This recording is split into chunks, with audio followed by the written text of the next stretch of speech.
Hello! నమస్తే. అందరూ ఎలా ఉన్నారు? నేనైతే బాగున్నాను. మాకైతే నిన్నటి నుంచి మా second year final examinations start అయిపోయినాయన్నమాట. దేవుడి దర్శనం తీసుకొని ఎగ్జామ్ మంచిగా రాయాలని మొక్కుకొని వెళ్ళాను. సో, వెళ్ళిన తర్వాత ఏమైందంటే నాకు నిన్న ఫస్ట్ బెంచే పడ్డదనమాట. నాది రోల్ నెంబర్ 1 కూడా కాదు. అస్సలు ఎక్స్‌పెక్ట్ చేయలేదు. ఏందిరా ఇది అనుకున్నా. ఇంక అలానే రాసొచ్చాననమాట.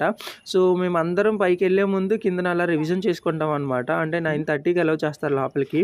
సో, సెక్యూరిటీ చెక్ కూడా ఉండిద్ది. అన్నీ దాటుకున్నాక అప్పుడు లోపలికెళ్ళి కూర్చోవాలనమాట. సో, మా వాళ్ళతోనైతే ఒక చిన్న వీడియో కొట్టేస్తా. ఎగ్జామ్ ఎలా రాశారు?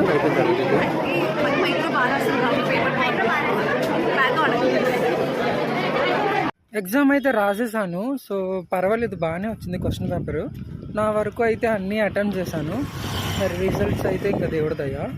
సో మీకు ఎప్పుడైనా అలా అయిందా? అనుకోకుండా ఫస్ట్ బెంచ్‌లో కూర్చున్నాం. అయితే కామెంట్ చేయండి. వెదర్ నిన్న చాలా బాగుంది. వర్షం పడి చల్లగా ఉందని చెప్పి నేను, చిన్నుగాడు తిందామని బేకరీకి వెళ్ళామన్నమాట. నిన్నటితో అలా ఎండ్ అయింది.